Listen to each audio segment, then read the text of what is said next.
Anyways, yeah, cool to be here. Cool. Oh, I see the stream with Yeah, there my you go. We're live. exclamation. Okay, yeah, we're live. I think I reposted it. Okay, let's go. What do you wanna Beautiful. talk about? Well, thank you for joining us, guys, and I appreciate you making the time. Is it Maciej? How do you pronounce your name? Dude, just call me Mac. It's Maciej in Maciej. in Okay, in cool. Polish. Maciej, yeah, Maciek. But you really call me Mac. It's I think it's easier this way. Yeah, you got it. Well, I appreciate you making the time for this. No problem, no problem. I'm working at night, so it's like the middle of the day for me, even though it's 9 p.m. Gotcha.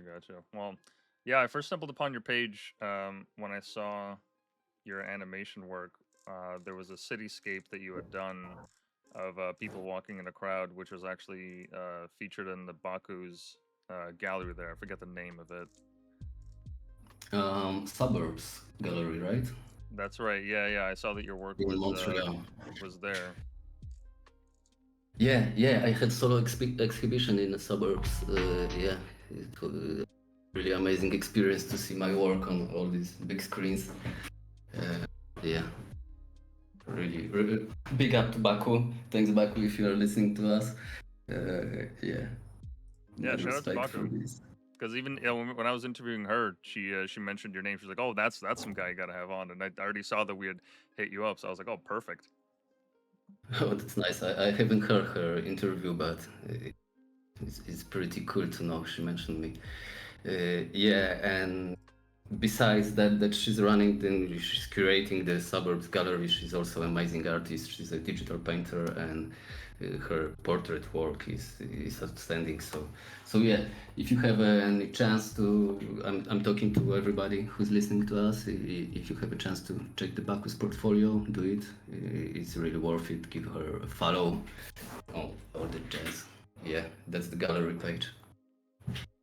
Oh yeah, Baku's she's had quite a range of different styles that she's dove into, and yeah, it was really cool talking to her, hearing about how she came up with the idea of this white series that she's done, and just how they manage the gallery. It was really insightful because I didn't really know much about like NFTs or how that world works. So like it was she just gave me a breakdown from this perspective of a gallery owner, which was really cool. Yeah. Right on. Well, so what I liked about your animation style here was like first of all I didn't understand how like you could even make these pieces. I'm guessing you build them out in like something like Blender. Yeah. It's a 3D work. I'm using 3D animation techniques in Blender. So yeah, I'm creating these animations in 3D in Blender, and I'm using various techniques to stylize the image to make it look like pixel art, but not always. Sometimes I'm creating different styles. I like to jump from style to style, but yeah, that's the common denominator of my work. It's all made in 3D. I mean, I'm also doing some digital paintings, but like 90% of my work is 3D. And how is it that you managed to get this effect? Is it like a texture that you use to make the pieces, or is it like a filter on the work itself? Like, is there more depth to it? It's, yeah, it's like the way to do it. I'm doing the way they were creating the old video games, or using low resolution textures, simple models. So I'm trying to stay, with my technique as close to the retro graphics as possible. But I'm also applying the filter on top, the filter to make it, to get rid of anti-aliasing, make the edges sharp, and make the image like this effect of dithering to that on top of everything. So yeah, it's really a mix of textures, models, and post-processing work, but mostly textures. Yeah, textures and light. Yeah, it's just mixing stuff up. Nice. And how was it that you came about doing this as an artistic medium? Did you like go to school for it, or was it just all self-taught? No, I'm self-taught, and I mean, it's been a really long time. I mean, I think I was 15 when I first found out about 3D graphics. and it was really something that um, caught my eye, and uh, yeah, man, I'm 42 now, so it's been a really long time. Uh, yeah, I learned everything from tutorials from internet. I mean, there was no YouTube at this time, so these were like text tutorials. So yeah, it wasn't any school for this as well, at least where I was born in Poland. Hmm. So yeah, I learned everything from internet, from tutorials and figuring stuff out on my own, and also being on internet forums, it helped a lot because yeah, at the time there was a really big community of 3D artists just hanging out on the forums, forum boards. So yeah, this helped me a lot as well. I see. And did you have you always done stuff like in this style, like the old like PlayStation 2 like Mm. graphics, or is it like it evolved through a process? No, I've been playing with many different styles and in general many different ways to create art digitally. So doing digital painting, doing a bit of design because I was also working on in advertising for 10 years in my life. So I was more like a designer, art director in advertising. I'm also working as an art director and concept artist in game industry and VFX industry. So for this kind of work, I'm mostly doing digital paintings, concept artwork, and this, what you are seeing right now, are just my personal work I'm doing for myself, and I'm changing styles really often. This pixel art style, like kind of stayed with me for a bit longer than previous uh, type of work I was doing, but yeah, I'm doing a lot of different things, you can say, but yeah, for this pixel stuff, I don't know, maybe 2 years ago I started making animations in this style, and yeah, I keep exploring this till now. I see. Now, in terms of the time that you spent being working in advertising, what was that like?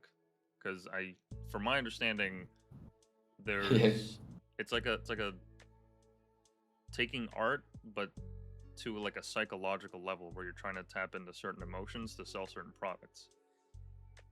I don't know. I never really thought about this in this way. It was like I just needed to work, man. I had to do something to earn money. I was maybe 20 at the time, and there was no way to find a work as a 3D artist in my city.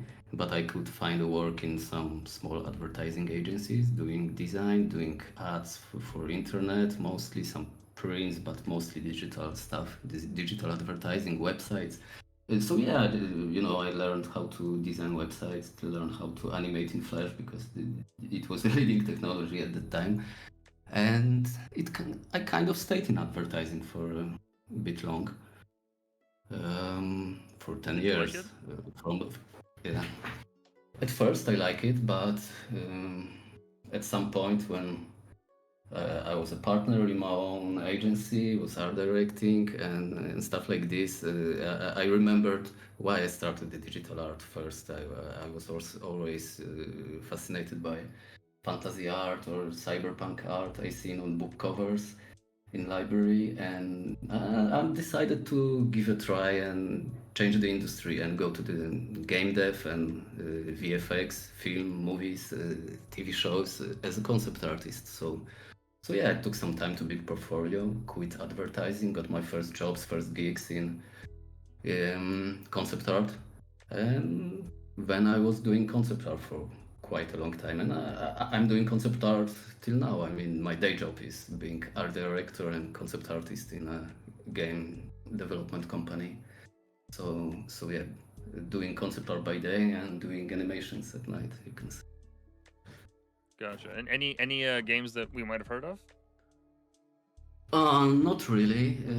I mean, I've been doing a lot of stuff for game cinematics that you might hear because I was working on some stuff for Cyberpunk game E3 presentation, Oh famous wow. presentation when they like hacked the screens of E3 and showed the first video of Cyberpunk game.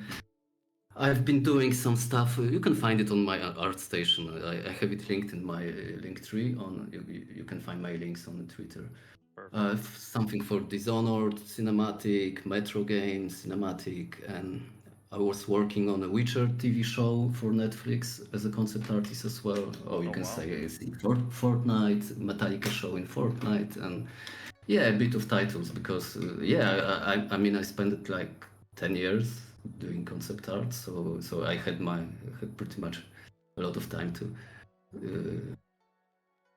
take part in project because different projects because I was working mostly as a freelance artist. So I was jumping from project to project, like working on The Witcher 1 month, and next month I was working on some games. So it was like I was doing whatever people wanted from me. Yeah. I was like a last resort, you can say, artist for studios. So they had deadline and didn't have any artists in house to do stuff. So we calling Maciej, and it was like they are calling me in 9 p.m. and we need something till the morning, and I was doing stuff at night and honing my skills. So yeah, like you see, a lot of different stuff. But right now I'm focusing on animation and game development. These are two things I'm really excited about at the moment. I'm rarely painting anything today. Yeah, these are some really cool pieces. So you just happen to meet Thanks, dude. the right man at the right time. Yeah, and I was really grinding. I was grinding like man every night, every day, doing a lot of personal work, posting online. I was doing personal work like every day, every weekend, every month, no time off. And this way I managed to find some freelance gigs. Yeah, so I had a lot of flack with this as well, but it was mostly just grinding. That's awesome. Wow. You literally worked your way to the top. Yeah, maybe not the top, but I had the chance to work on a really cool projects. I mean, the top is like Hollywood movies. I think working on Hollywood budgets and Hollywood movies like as your day job. And that's the stage I never reached. But yeah, really cool projects along the way. And right now I'm mostly focusing on art direction, so it's less painting, more like figuring out how the stuff should look, how should the whole visual language appear to viewer, and yeah, So that's is my that life. where you want to go in terms of your future, or like ideally you would want to strive towards getting hired for a Hollywood movie? No, I don't think so. I'm really. I think the cool thing right now is being able to create the games yourself. This is why I'm leaning into game development and animation, and I think that I don't know really how my future will look like, but at the moment I'm thinking that maybe it would be cool to make 1 or 2 games. Let's make a one game right now, not trying to think a lot what's gonna be next. And no, we will see, but I'm not sure about movie industry, right? It's really hard to get there, and also the competition is really big, and not being there in LA because most things happening in LA area.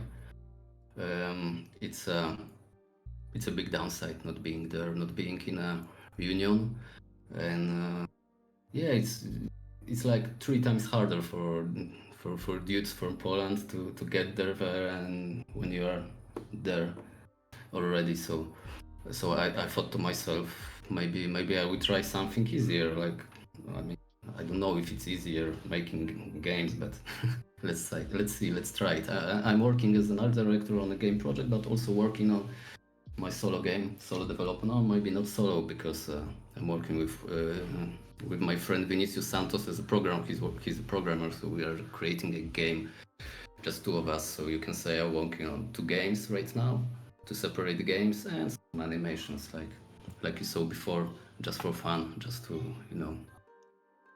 have fun, being creative. But yeah, I think the game dev is stuff uh, that might be the future for me.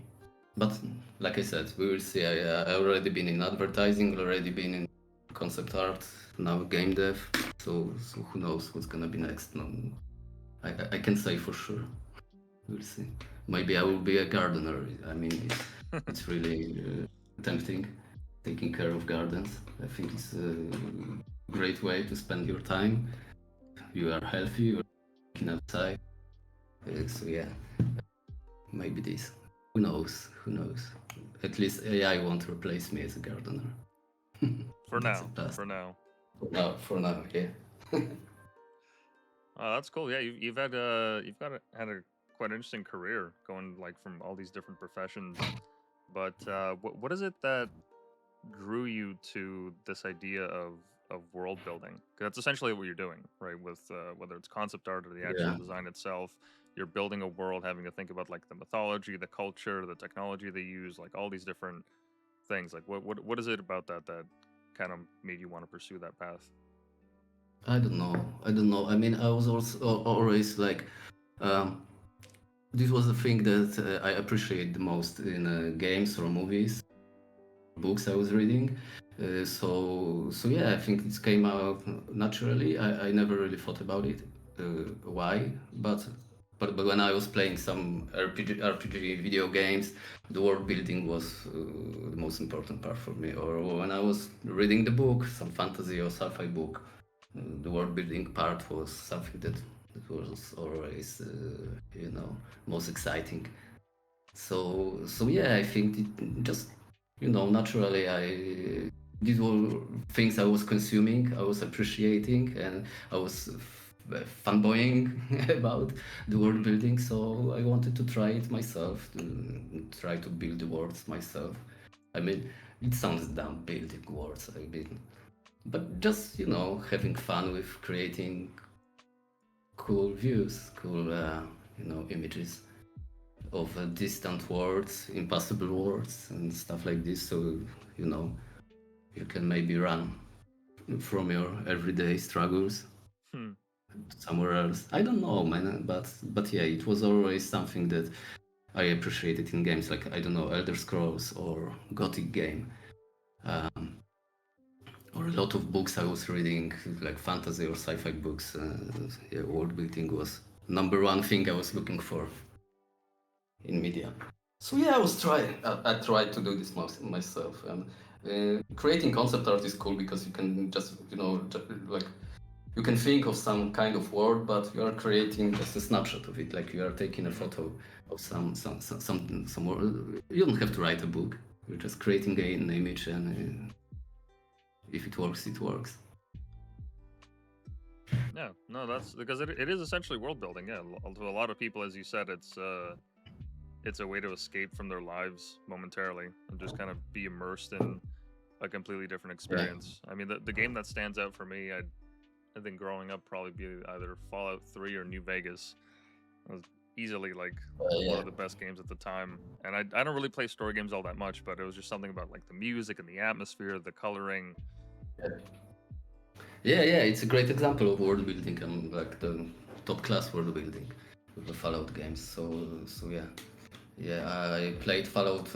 I think I played the first Fallout and Fallout 2, and I think the last one was Fallout 3. Yeah, I'm not really into post-apocalyptic stuff because Poland looked like post-apocalyptic stuff when I was growing up. So I had this behind my window. I Right. was more into cyberpunk stuff. This wasn't something I could look at. Maybe if I was, I don't know, born in New York City, I would be more into post-apocalyptic stuff. Who knows? But I Fair enough. also, yeah, I was always like fascinated by the things that are not around me. I mean, to this day, one of favorite things for me to do when I'm really tired is just looking at different places on Google Street View like from another side of the world, some small towns or on Borneo Island or in Vietnam, the remote locations, stuff like this, and places that are really far from where I am. Yeah, so yeah, it was always some kind of inspiration for me for my work. Have you ever played GeoGuessr? Oh, I'm not sure. Oh, I'm not sure. Maybe So not. GeoGuessr What is is? I think it'll be perfect for you. It's a game where you're on Google Maps and you have to guess Okay. where the location is.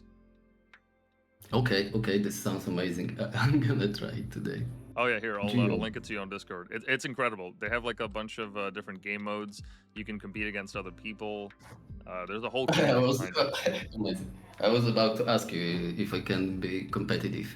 Yeah, Yep, I'm yep. gonna be. There's even a championship. There's a championship that happens every year. I'm not even kidding you. There's this one guy that's like really infamous around the world for being so good at it that he got tired of like knowing where the streets are on the outside. He started to learn what the inside of buildings look like based on the carpet, based on the Dude. wall. He's insane. I'm telling you, he's crazy. He is absolutely crazy.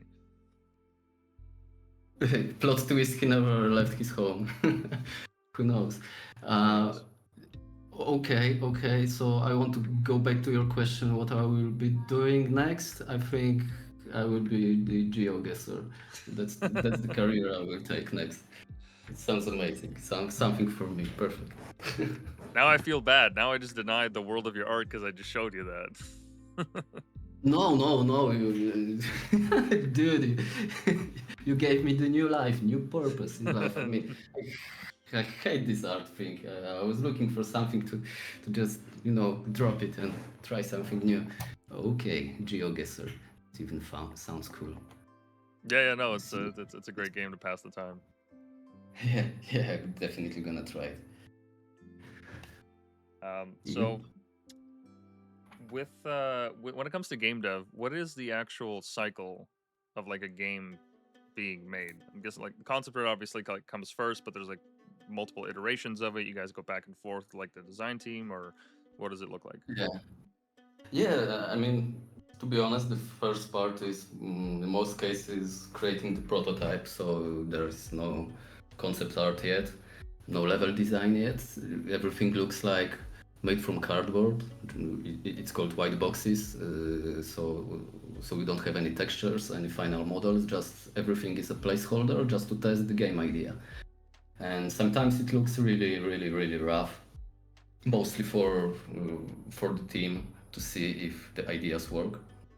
So you can see some prototypes on YouTube. I think some companies are posting the prototypes of their games, and sometimes it looks like totally different than the final product. But yeah, it's a first stage to create the prototype when you already have some idea for your game, of course. And yeah, the next stage is designing everything, and our team is working on our art direction, and the design team is honing the game design, the mechanics. The programmers are making the mechanics work. So yeah. Um, and there are a lot of changes. I mean, a lot of changes. If you are considering working in game development, just be ready for this. Sometimes the changes are major, like major changes in the story, major changes in the design. Trying everything just to make the perfect product at the end. So it's better to hide your ego into closet and just focus on well-being of the whole project, because oftentimes your work gonna be thrown away and you're gonna have to do stuff over and over again until it works. So yeah, it's a pretty stressful, mostly at the end stage of creating your game, because I mean, I think I haven't worked on a project where there wasn't any crunch at the end. So always the hardcore crunching, and yeah, I mean, I'm focusing on negatives, but it's really fascinating creating games, creating an experience, fun experience for people, building worlds. Yeah, and often it's just trial and error. It's not like one perfect method. There's no such thing as one perfect method to create a game. I mean, the blueprint is the same, like creating prototype and working on basics first, but a lot of things can change at every stage of creating the game. But I really like this environment, and I think that it's even cooler than working on your movie, on an animation, creating interactive experience for people. It gives you more freedom and more freedom to viewer as well. Yeah, creating video games is fascinating, especially now when you have free tools, basically free, like Unreal Engine, or you can work in Godot or Unity, and you can do a lot of stuff yourself. Like at my day job, I'm working with Unity, but for my personal game project, I'm working in Unreal, and I've been able to create a lot of mechanics without writing a single line of code. And I was using the blueprints that are built in Unreal Engine, no AI stuff, just connecting nodes and making stuff work. So yeah, it's a perfect moment if someone wants to go into game dev, you can do stuff yourself. I mean, I learned everything from free tutorials on YouTube. You can do a lot yourself, and you can self-publish even that. Maybe it's not the easiest thing to do, but if you really want it, you don't need a publisher, you don't need investors, you don't need any capital, shareholders, venture capital, anything like this. You can just grind, create your game, and even self-publish it on Steam, and hope for the best, because there are a lot of new games every day. Competition is tight, but yeah, it's possible, and it's worth it. If you have a good gaming idea, just go for it, and you can do a lot of stuff yourself. Yeah, and when you said it was stressful, that doesn't surprise me from like what I've heard about certain games getting released or deadlines getting pushed. The most infamous example being No Man's Sky, where upon their launch, I think that was like the most refunded game in Steam history, but Yeah, the I think so. the story didn't come out later that like it wasn't one of those incidents where like a AAA studio, they have a formula, the um, uh, the idea that they have, like it's recurring, like Assassin's Creed or Call of Duty, like it's not as formulaic for them. And what ended up happening was like their studio was flooded, so all their hardware, or a good chunk of it anyways, had to get thrown out. I don't remember if any data was lost, but I'd imagine some was. The owner of the studio had to like sell his house that he just had, like with his wife and kid, I believe. He like wound up in the hospital a bunch of times. It was just like a whole crazy story. There's a really long video on YouTube about it.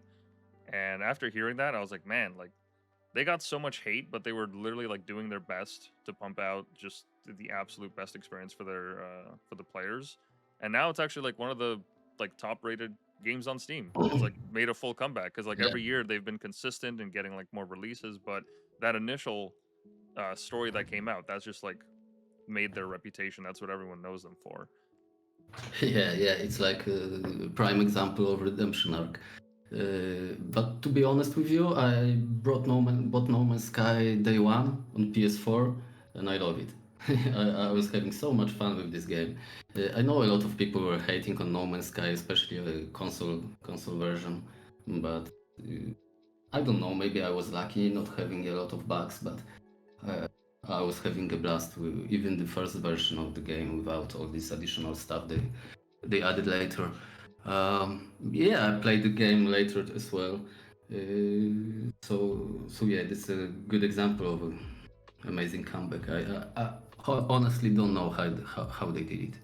No idea, because like you said, the amount of hate that they received, and yeah.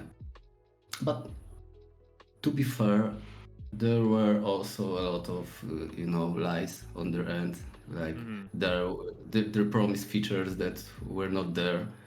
so they could avoid a lot of this hate, just being, honest with people. Like, why can't you say that I don't know if we're gonna deliver this feature or not? You can be honest, and I'm pretty sure, like almost certain that gamers would appreciate your honesty, especially because it's not Ubisoft, it's not Activision, it's a small studio, and of course a lot of gamers are haters, and not everyone gonna love you, but I think you can win hearts with honesty, and it was their mistake at first, but they corrected this mistake later, and they were 100% honest from this moment when people saw that the features are not there, the promised features, and like you said, the perfect comeback, right?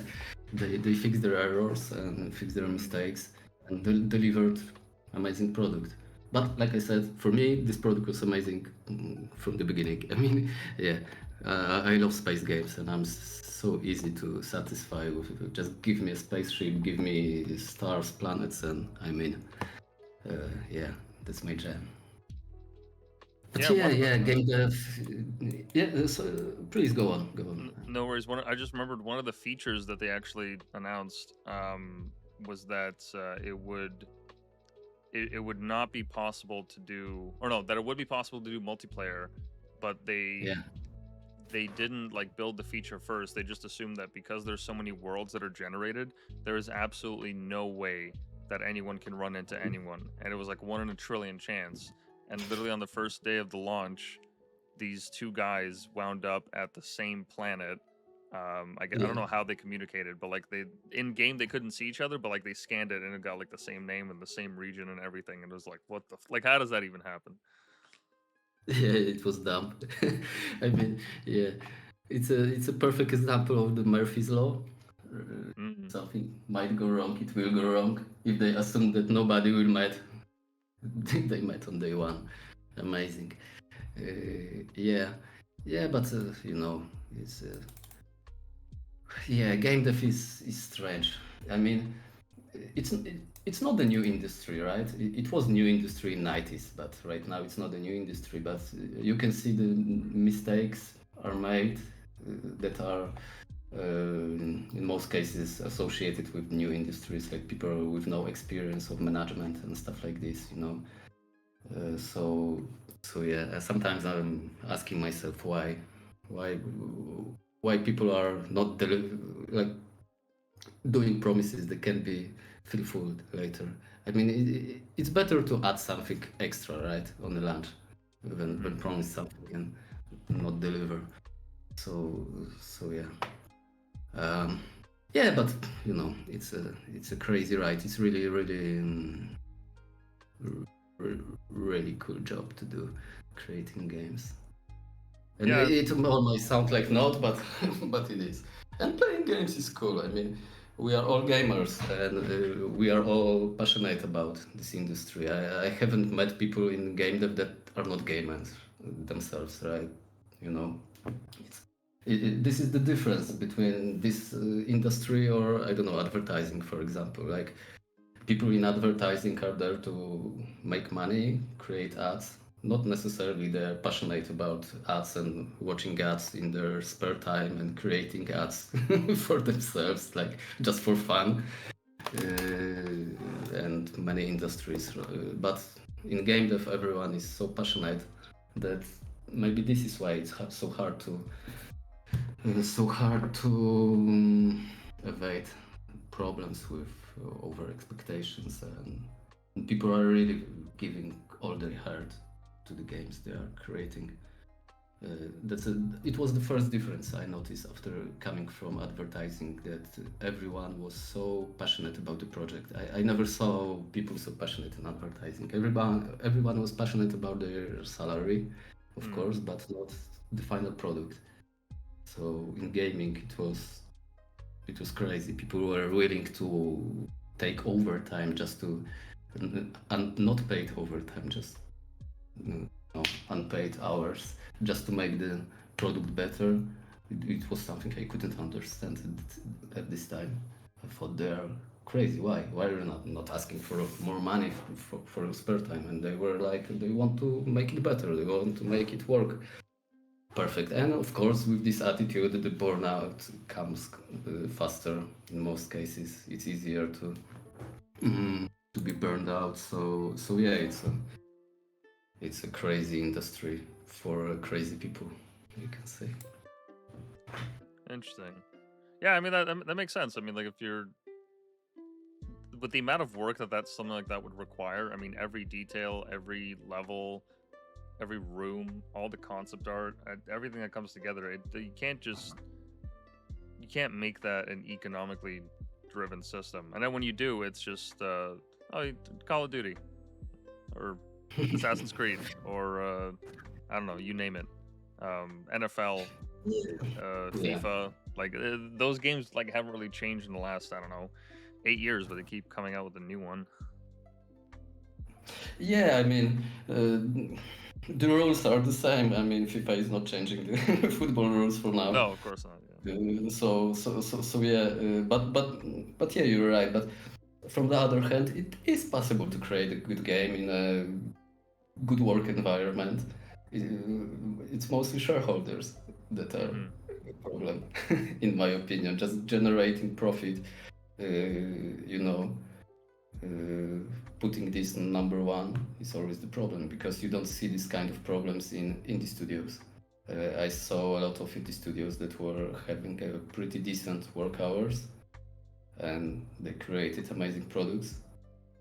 So yeah, it is possible, in my opinion, uh, but the need to generate more and more profits every year is leading to problems, and this is why right now there are a lot of layoffs in the game development industry in general.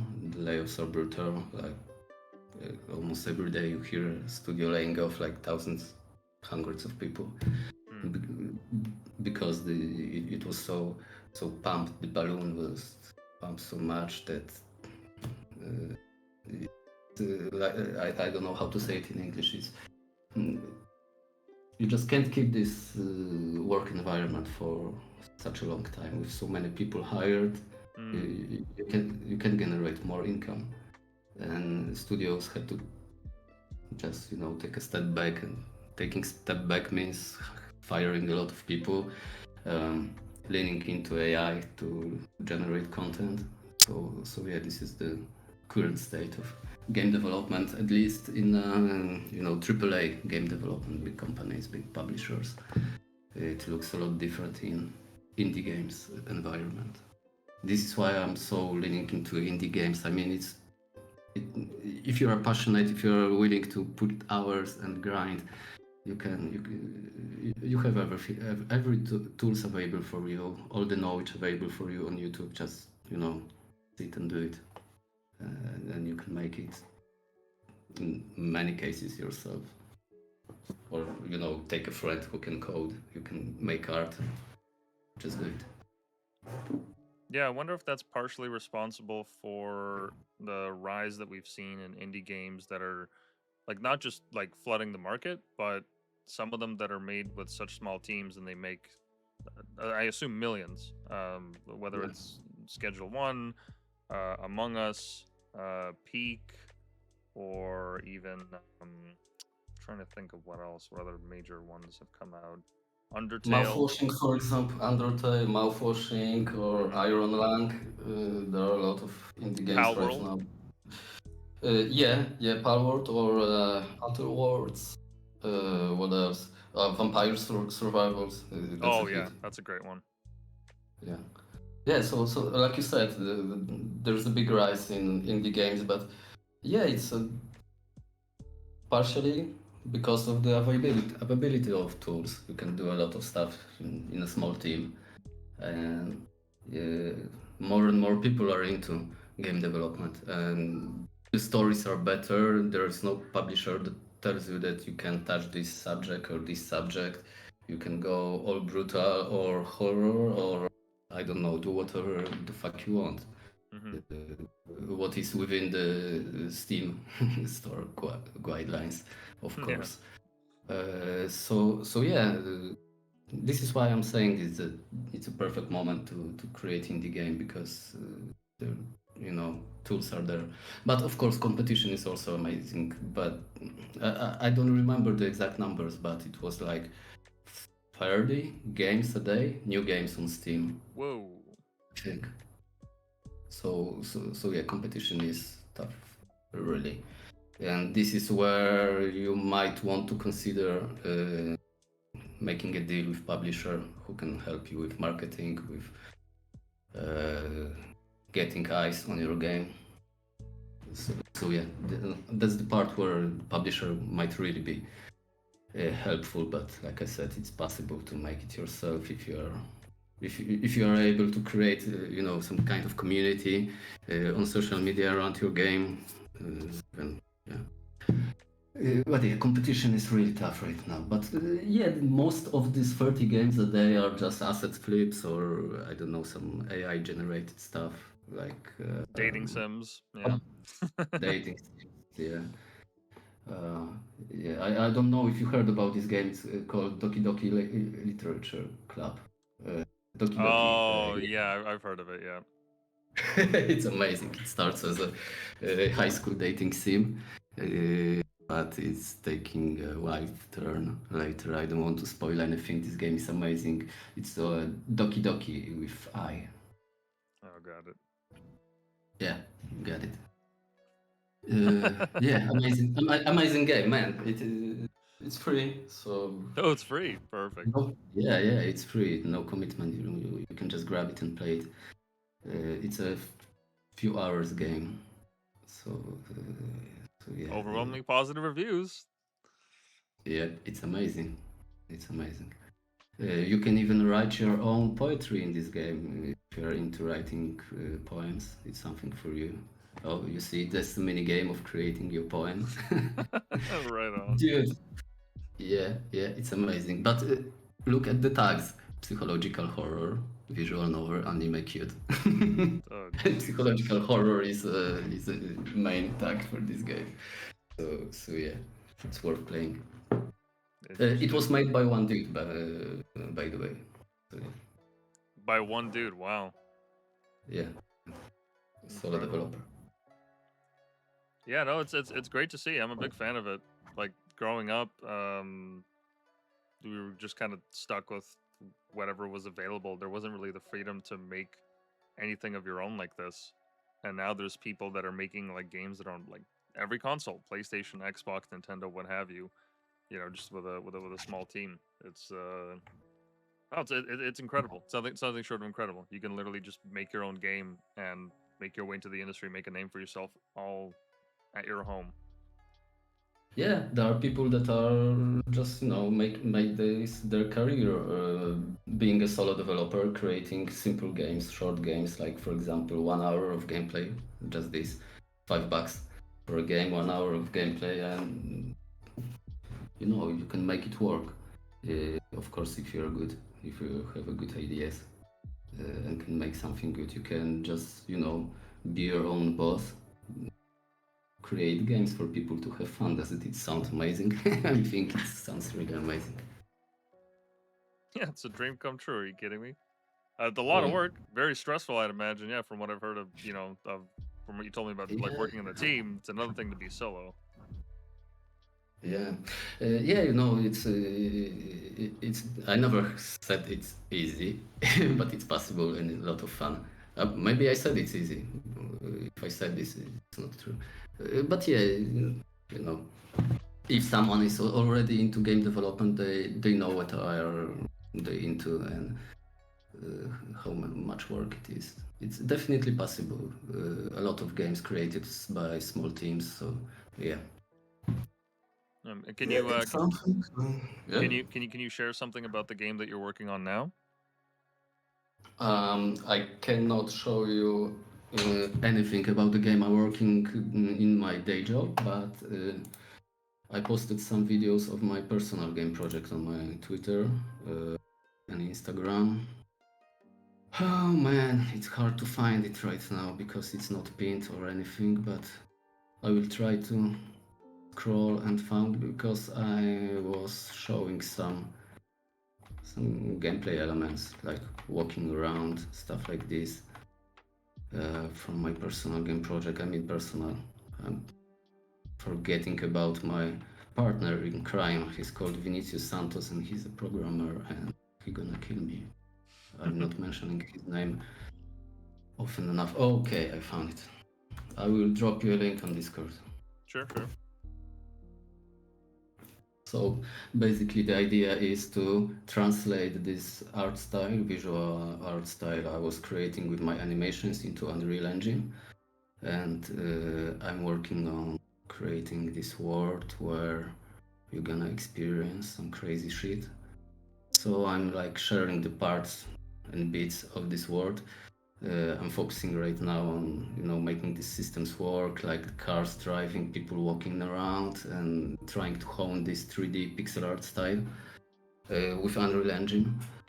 So yeah, from time to time I'm sharing stuff like this just to show people what's going on my end. And you're just That's gonna wicked. yeah. Yep. And I did all this by myself. So yeah, it was Wow. before the Vinny joined me. I was able to make these people walking around, make the I mean, I used the ready car system because there are also a lot of systems, game systems you can buy and use in your game. So without writing a single line of code, I was able to make pedestrian system myself just from YouTube videos and use the ready-made car system and just implement it into my game. Yeah, like I said, with no programming experience before. This is why I'm saying all the time that it's the best time to start your indie game career if you're really thinking about it. You can do a lot of stuff yourself. Yeah, no So kidding. yeah, This is cool, man. I like this. thanks, dude. I hope you're gonna like the final game, but it's still a long way. Yep, you can go into the subway. So yeah, Oh wow. this is the stuff I'm working on. It's just one level. I was super inspired by old games like Max Payne or GTA 3. So wanted to make something like a dark New York City noir style. Yeah, no, it perfectly captures that. Like the rain. I love like how the raindrops are animated and the way the light kind of like looks really hazy at times. No, it's awesome. And the flora, like the reflections also, those are amazing. Thanks, dude. I'm glad you like it. Oh, that's cool. Any ideas about a release date, or are you guys not even thinking that far ahead at this point? Oh, it's hard to say because we uh, we are changing the main idea for the game so often. I mean, we started with some short horror story. Now we are expanding it into different locations, so it's hard to say. But we're aiming to release it next year. Um, we even wanted to finish it till December, but I can see it happening. So somewhere next year. I mean, we both are working in game dev companies. Vinny is working in Remedy. Remedy made Control, Max Payne, and Alan Wake games. He's in Finland. I'm also working on a game project from Poland, and we are just using our personal family time to create our game after hours. So yeah, it's hard to say when gonna be released, but definitely it's gonna be released at some point. I hope next year. I'm looking forward to it. Definitely gonna pick up a copy. This looks really cool. Thanks, dude. Are you allowed to say which studio you work for?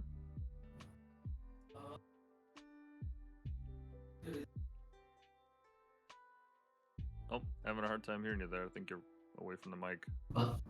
Sorry. Oh, that's okay. Oh yeah, sorry. Yeah, the studio doesn't have a name yet, but we have a publisher. It's called Awaken Realms. It's the company is known for board games mostly because they are pretty big name in the board games community. It's First Link. It's above. Yeah, Game Found is like found. Nope. Anyway, yeah, Awaken Realms is creating mostly the board games, but they are making their first steps in video games. They created a Tainted Grail game recently. It got pretty good reviews on Steam. And yeah, we are like a small studio within the structures of Awaken Realms, you can say. This way. Is crazy because these are like fundraisers, and I'm seeing millions. Yeah. What Yeah. the? But these are just board games. Like, why is the market so big? What? Yeah, it is. It's I think it's the biggest site for founding of. Yeah, it started. They were founding games on Kickstarter, I think, but created their own founding site. So yeah. This is $10 million they've raised. Yeah. Lands of Evershade, yeah, it's one of their games. What the hell? Dude, people are playing board games. That's okay. I didn't know as well. The That's average crazy, average right? donation for this campaign was $400. $400 per person. What the hell? Yeah, crazy. That's insane. I mean, like, I've That's heard of like insane. board game cafes, and I've heard like, you know, like people go to conventions and whatnot and they play D&D. Like, okay, that's always been a thing, but I mean, this big, and this is just one studio.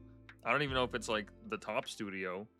I mean, they are one of the top studios in the world. So yeah, I think they are one of big two studios. So I'm not sure if what are the budgets, you know, with other studios. But Awaken Realms is like really known in the board games community. I had no idea that it was this big.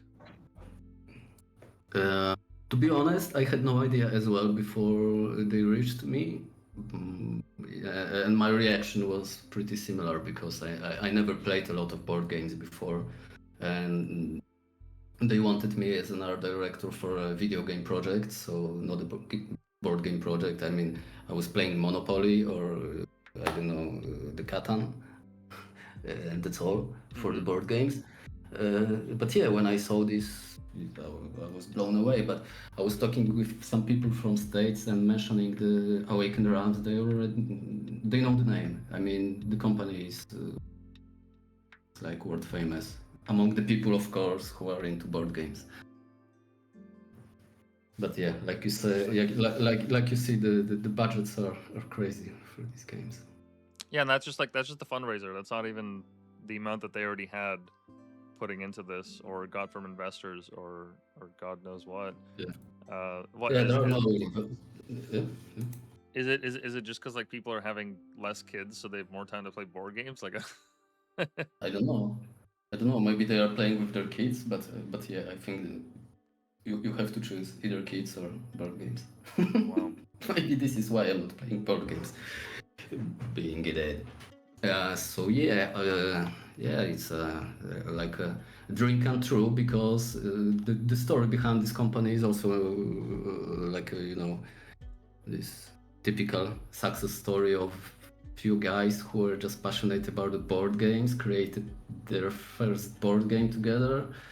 It worked, so they created the next board game, and yeah, the next day they have one of the biggest companies in the board games world. So yeah, it's literally just like two students started the company. Wow. Yeah. Huh. That's interesting. So what is it about the work that goes into it that requires that much funding? Is it just like you need people to like create the designs, the rules? Because I figured like you wouldn't really need as big of a team. It's hard for me to say because I'm not in this department of creating board games, and yeah, I could mix it up.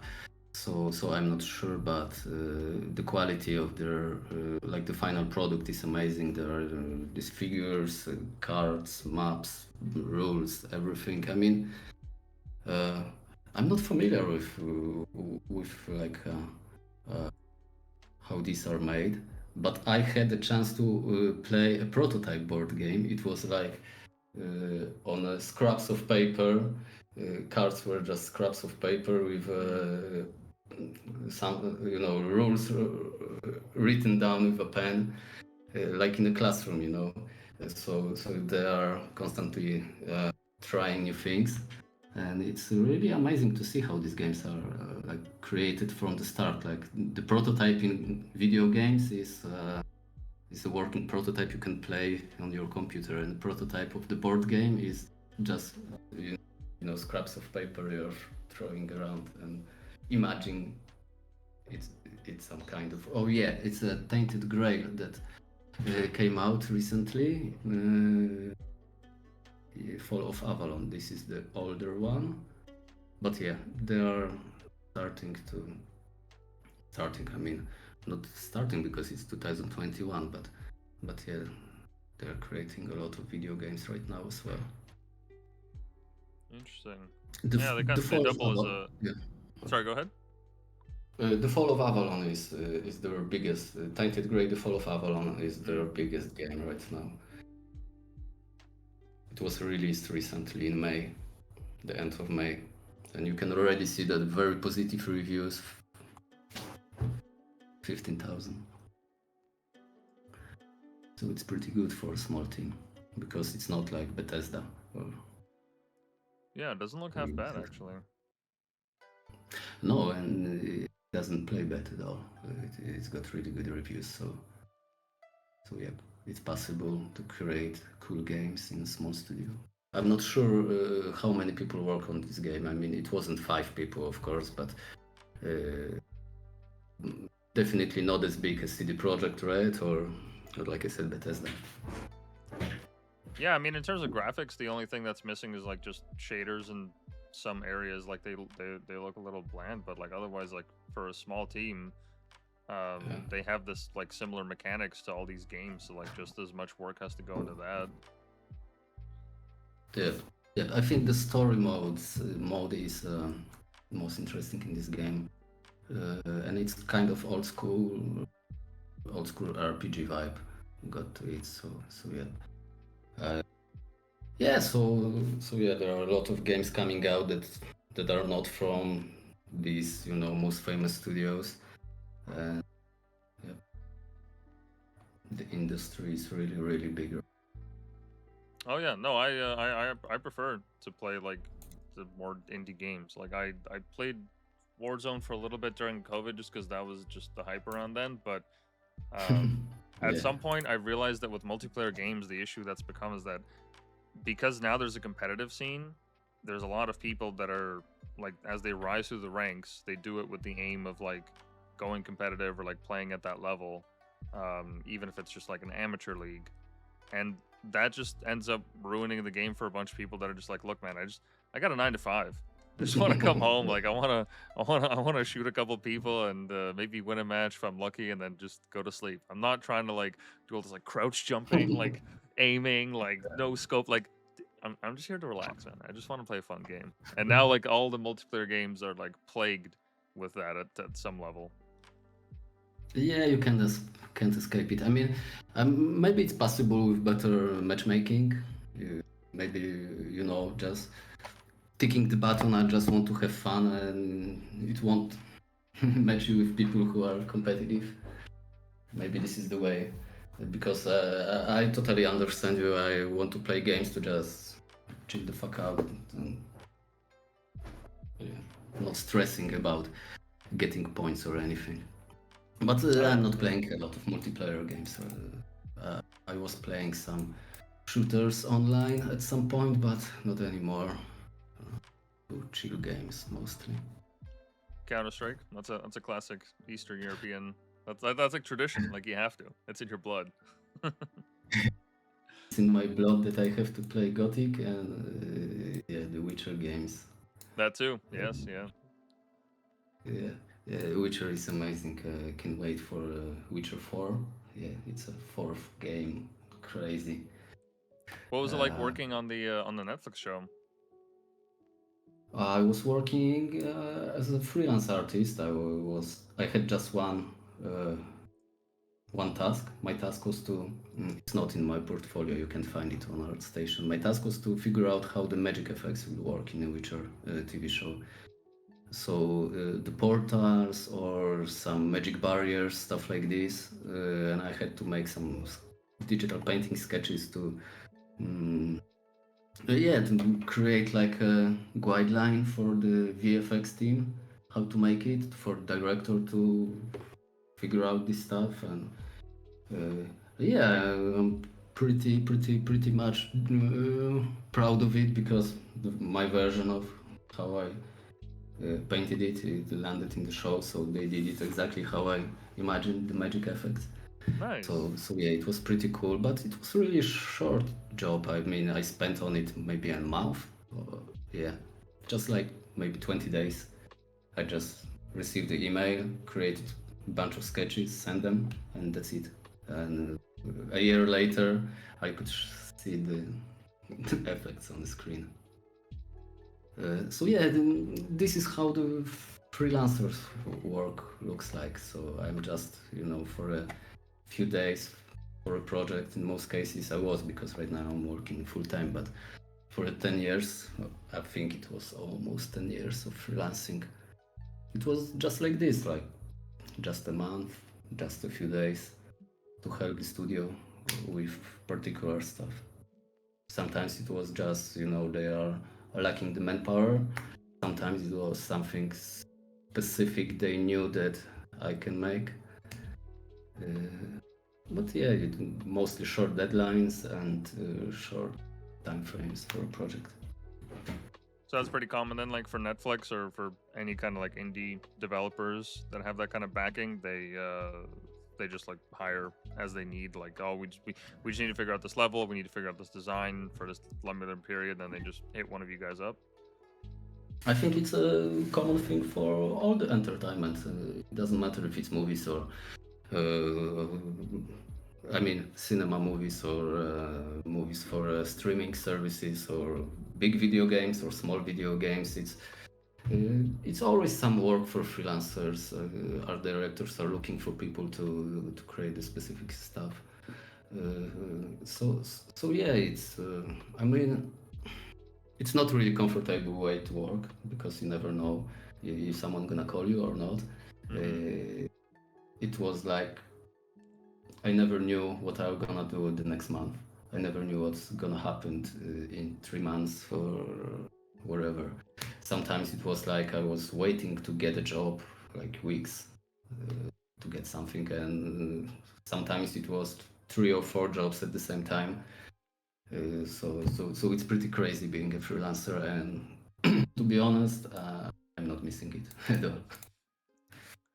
Fair enough. And how does it that you what is it that you think allowed you to sustain yourself in that job until you're able to kind of fabricate something of your own or like manifest this opportunity that's a little bit more permanent? Is it just like Oh, that's, constantly like working on stuff, outputting, making sure that your stuff is getting seen on social media, or like what was it for you? yeah, it's an easy question because it was creating personal work over and over again, like this one we are looking at, and almost all the artworks in my portfolio are personal work that I was painting, drawing, modeling in my spare time to learn new stuff, you know, it's a lot of fun for me, so it helps. I'm doing this stuff, just to have fun, being creative. But yeah, that's the number one thing that helped me get jobs. Posting on ArtStation on Instagram, uh, yeah, and just hoping the right people will see it because yeah, there's also the luck factor, right? The right person at the right time got to see your illustration. Person who is working on a similar project like your illustration and gonna call you, but or she. Or yeah, so yeah, it's a bit of luck, but also a lot of work to be visible, right? To create new stuff, share new stuff online. Yeah, I think it was the number one reason I got some cool jobs. Well, I mean, they say luck is just Yeah. preparation and time. Yeah, it's a bit of luck, of course. I mean, there are people that are a lot more luckier than me. Some people have really bad luck because they're creating a lot of amazing artwork, but for some reason are struggling to get jobs. I don't know why. So yeah, there's so much you have control over. I have control over the stuff I'm showing online, right? I can create the best art I could, and the rest is out of my control, really. So Fair I'm enough. just trying to, do do the best I can. But yeah, no, that's awesome that you've been able to sustain yourself like that, because it's not as if like you at any point in your life you're like, oh man, I really hope that one day I get to work on The Witcher for a month. Like or do any of these other freelance gigs. It just you kept pumping out work. Eventually the right people saw it, and that allowed you to get the next gig and the next gig and the next gig and so on and so forth. It's not it's not like Yeah, one straight line. It just you kind of kept going with the flow of it. yeah, it was definitely my dream to work on cool video games and TV shows. Uh, yeah, it was something I was definitely, like, literally dreaming about, imagining myself working on these projects when I was a teenager, for example, or in early 20s. Yeah, so you can say that I managed to get there. And And is when it I just because got like there, just because the media that you saw, like the movies that you watched, like what was it that inspired you for that? I don't know. I think, yeah. I mean, the first thing I remember was book covers that inspired me to get into this career. When I was, I don't know, 7 years old, maybe there was a bookstore in a basement of my block. Literally, guy opened a bookstore in a basement.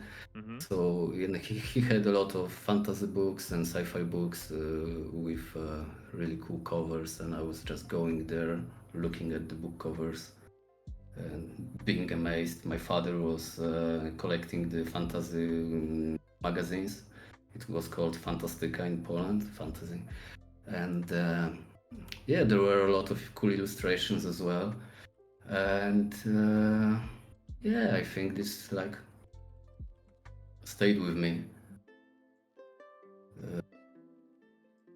It was Fantastica With a with a K? K, with a K. Yeah, This so one? it's really old school. Yeah, that's the magazine my father was collecting, and there Oh were a wow. lot of fantasy stories, but I wasn't really interested in stories. I was just looking at images. Later were video games, so yeah, movies like Star Wars, like everyone in the industry. Yeah, so yeah, it just came out naturally, just being drawn to fantasy stuff and paintings, and wanted to do something like this as well. I don't know what I can say more. It was No, no, fair really enough. you, Yeah. you say it's not a straight line, but from my perspective, it was such a straight line. I mean, you are 7 years old, you are looking at these illustrations and think, whoa, this is cool, and now you are 42 and you are doing illustrations, and yeah, pretty straight line. I mean, there were some changes like with advertising along the way, but after all, at the end, it was just pursuing the kid's dream to make cool And so you images. you never went to school for it. It was all self-taught. No, no, dude, I barely finished high school. Like, I had to repeat one class. I was 20 when I finished high school, so yeah, uh, not really uh, the sharpest pen. and there wasn't any art school in my city. Because I was born in a city called Białystok, and I'm still living in this city. There is no art school here, so yeah, I was just learning the 3D art from tutorials, and it had some downsides because without an art school, I was lacking the fundamentals. Like I was learning how to use the tools, how to use the programs, and how to model stuff, but I didn't have the knowledge about composition, about the color theory, about anatomy. So I had to learn about these fundamentals later. In art school, it's stuff that they are teaching you first, and yeah, but it's also possible to learn a lot of stuff by yourself if you are like used to it, to like organizing your time for learning. So yeah, and literally everything from YouTube videos, from tutorials. So yeah, I can't say that I learned everything myself because there were a lot of people that taught me, right? These guys and girls who created these tutorials and posted them for free online. So yeah, it's a lot of artists are forgetting to mention about it. That there are a lot of people online who are helping artists every day with their tutorials, and yeah, go like and subscribe if you are liking some tutors online. So yeah, it's possible to learn a lot of stuff yourself, but I think it takes longer, and you are making a lot of mistakes along the way. Like I made mistakes by overlooking the basics, like composition. I had to learn this stuff later, and I'm still have like I have a lot to learn about composition. Not thing that I mastered by any means. So yeah, when you are going to school, there's someone who creates this program for you, and it's easier, I think. But yeah, after all, you still gotta do a lot of personal work to get better. No school will make it for you. They will teach you some basics. They will teach you how to use software. They will teach you how to look for stuff online. But you're still gonna just put hours into it and do a lot of stuff. Do a lot of personal stuff, and that's what I'm doing every day. And learning every day, and I think that's a journey that never ends. I don't think so that there is this moment that you're okay. I learned art. I'm not sure if you can learn art. It's always something new to explore, something new to learn. Yeah. So yeah, I think it's a lifetime journey. If you are committed to creating artworks, there's always something new to learn. Like a lot of other stuff in your life, like being a mechanic. I mean, there is also always something new to learn about new engines, about new brake systems, about a lot of stuff. There are just jobs where you constantly learning, and I think art is one of them. Oh no, certainly, yeah, and you're doing a pretty damn good job of it. Tell you that much. Big fan of your stuff. I love the variance of style that you have, and it does like really capture that like 8-bit or like old school feel to it on occasion. Yeah, I'm really thanks you. First of all, big thank you for appreciating my work, and I'm really it's lovely to hear that it's have an old school vibe because I'm still super inspired by old school sci-fi and fantasy art. So yeah.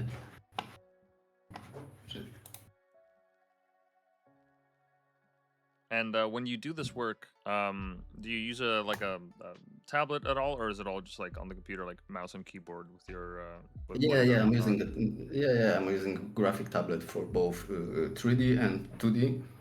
I have a display tablet, so it's sitting on my desk, and it's the closest thing to drawing in my life. Just using my tablet, and also controlling the 3D software with the tablet. So it's easier for me this way. I'm also have an iPad, but I rarely using iPad. I prefer to work at my desk and not really into drawing on a couch or in bed, stuff like this. So yeah, it's my studio is pretty simple. I have a notebook. I'm working on a MacBook, so I have a MacBook, display tablet, and a monitor, and that's it.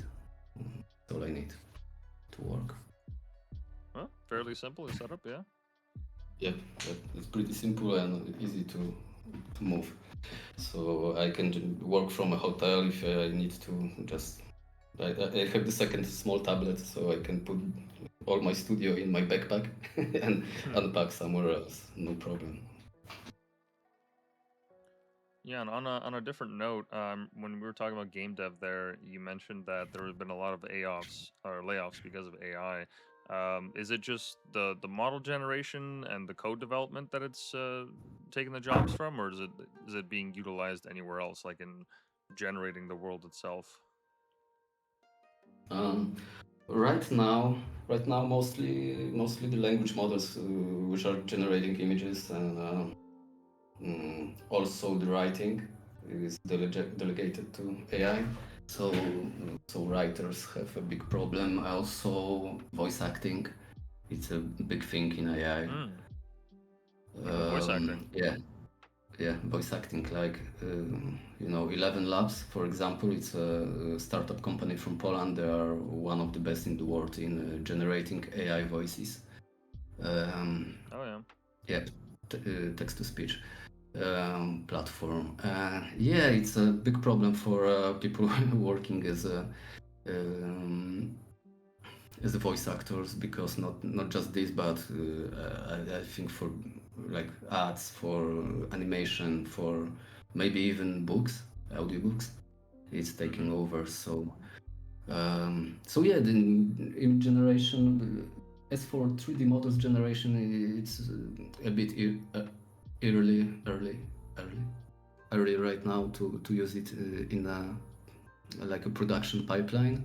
And the 3D models generated with AI they need a lot of work later to make it usable in engine. But yeah, with writing and just concept art, it was the first like branch that got hit with AI. So yeah. I mean, there are companies that are using more or less of AI. It depends, really. Really depends on the company and their needs. I mean, if you're creating a game where you need a lot of character avatars, like portraits, this stuff would be generated like in minutes. And painting this would take a lot longer. So, as cruel as it sounds, I can understand some managers that just want to use AI instead of paying artists to paint it. Yeah, I It's mean, a, like it's a anything else, it's a tool. I mean, they used to draw everything for architecture on giant sheets of paper, and then AutoCAD came along, and it wasn't really a need anymore to have that kind of expertise. Yeah, but it's a bigger change in my opinion. Like, you still have to make 3D visualizations for architectural projects. You need architects for, still somebody have this job. But yeah, with AI, I think it's also very, very, very sudden. Like, the rise of AI was just within few months. It went from being super ugly, like just funny filter, to images that could be used in some commercial projects. Yeah, Will Smith spaghetti. Yeah, it's a classic. I love it. Yeah, yeah. The next post below this one is new generated. So this is what I was talking about. It's changing so fast, and it's within 1 year difference, I think. Yep. Yeah. So yes, a lot of people are losing jobs because of it, and because of companies wanting to be competitive. They want to cut costs. and all that stuff. I don't know, man. I'm just drawing images and trying to, make a living out of it. Yeah, no, there's a lot of people that have like strong opinions on it. I see it as a tool. It's inevitable. It's here, and the only thing that you can do is just prepare for potential layoff somewhere in the future, and just try to make yourself as resilient as possible. Maybe have something of your own, some kind of a business or like studio or what have you, because now it's just so much easier for people to have it. And then it automatically, like with anything that's generated by AI, there's now this uh, premium that's placed on things that are actually made by people, even if it is like on a computer. Like, oh, at least you can say that this is 100% made just with people. There's always going to be a market for that kind of thing. Yeah, but it's a lot smaller market. I mean, uh, I can understand using AI in commercial projects. I mean, like you said, it's not going anywhere, and companies will use AI for commercial projects, even though there are problems with problems. I mean, like everybody know, AI was fed and created on copyrighted work. So it's one problem, the copyright issue, and that the work of a lot of artists from around the world were just taken, used to create the the model, and then these artists are now struggling to get a job and never got paid for their art being used to create these models. And AI companies are taking profit out of it. So this is the problem, that there is profit taken from the work of artists that were never paid for this, for using their art to fit the algorithm. And I can understand using it in a commercial project, like I said, that it's not going anywhere. But uh, for your personal art projects, I don't know. I mean, there's no, like, in my opinion, fun. There is no like uh, Satisfaction. having fun, yeah, satisfaction and having fun with the process. I mean, with creating art, the most fun is the process. But at least for me, I know that I'm speaking for my art friends as well. That the process of creating the artwork is where it is. So yeah, I can see using it for my personal art projects, and I'm also trying not to use it for my commercial work as well. I'm not using it for my commercial work. But like you said, we're gonna like consider career choices right now. It's painful because when young dudes and dudettes are reaching out to you, young artists, and they are stressed about art, and that, I don't know, AI images are getting a lot more likes there, and they are discouraged to just learn. People like on the beginning of the journey that want to be an artist but are discouraged because of social media and the response to AI from people around. Some people are like feeling that they are forced to use AI because that's the only way right now. And maybe there will be a market for human-made art, but let's be honest, it's not gonna be a big market. Definitely not as big as entertainment in general, So, so who knows? Who knows really? I mean, I heard opinions that AI art won't get better. That we reached like I don't know how to say it in English, The but peak. we reached this, yeah, the peak, the moment where the models are downgrading themselves, like the amount I've of heard of data this. Yeah. you feed the model. It won't grow, endlessly. The more data doesn't mean the better quality. In fact, the more data means worse quality in time.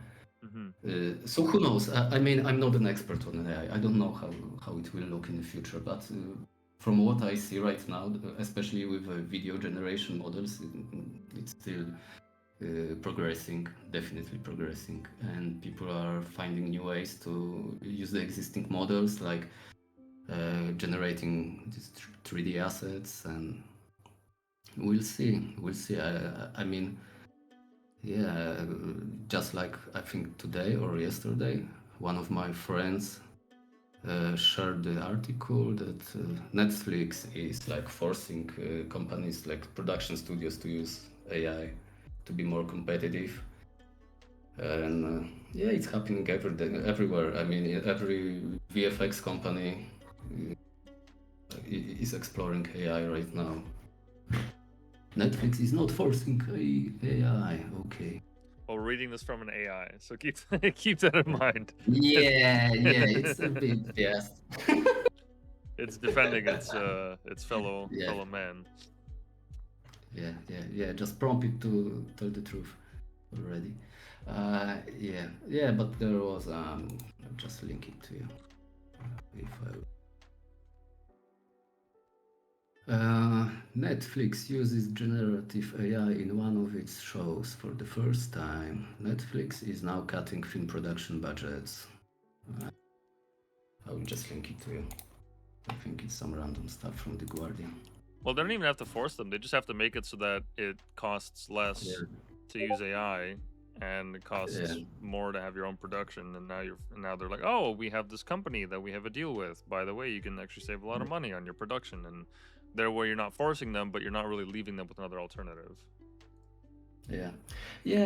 So, like I said, I mean, it's not going anywhere, and in commercial work, it's gonna be used more and more. But yeah, when you are creating your personal art, and I don't know, I'm creating personal art almost every day, working on some projects. I'm just deciding not to use AI. And absolutely fine. What is it? I'm trying to find the actual scene where they. Yeah, it was. I think it was like more like assisted with AI, so people still had some, work on it. It wasn't 100% generated video, like the pure output went on the screen. And there were still people needed for compositing the image and stuff like this. Anyway, I haven't seen it really, just seen an article on Guardian. Interesting. Yeah, I did a lot of this kind of work as well. Because when I was working as a freelancer, I was also working as a matte painter, not only concept artist. Yeah, so yeah, I was creating this kind of background extensions, set extensions, and stuff you see behind the blue screens. Oh yeah, Uh, yeah. so yeah, that was making cities like this. This was also stuff I was working on. For quite some time, for ads mostly. So yeah, I can definitely see AI making this kind of work right now. Yep. Anyways, it's getting late, dude. I'm tired and my throat is hurting already from Oh talking. yeah, no, fair enough. I know that the time difference is like almost 10 o'clock for you. Yeah, it's 11 o'clock almost. Oh wow. Well, hey, Yeah. I really appreciate you making that time. It was really cool to hear about your experiences and your story because I'm so outside of that world. Every time I hear something new about like just all these different art industries, it's always just so interesting. And how you growing up, you had this desire to do it, and now you're doing it. Now you have your own game that you're doing it. Like that's amazing. That's amazing, dude. Yeah. I'm super grateful for this and super happy. I'm just basically a kid having fun, right? So yeah, it's almost too good to be true.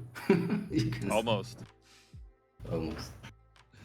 Well, yeah, thank you for coming on. I appreciate you making that time. For your socials, people can find you at negativevbrat1 on X, and then Instagram. I'm guessing. Oh, it's a little bit different, Yeah, but there's a link tree there. yeah. It'll have everything. My name, Maciej Art. You can find me on Instagram. Yeah, we'll You can drop it in the find me on that. description. Yeah. Amazing. Thanks, dude. It was really fun having chat with you. Yeah, it was cool to hear. Looking forward to see what you come up with next. Definitely looking forward to the release of your game. So please do hit us up in the future. We'd love to have you back on.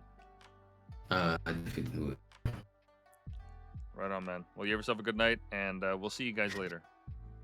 Good night, dude. Hey.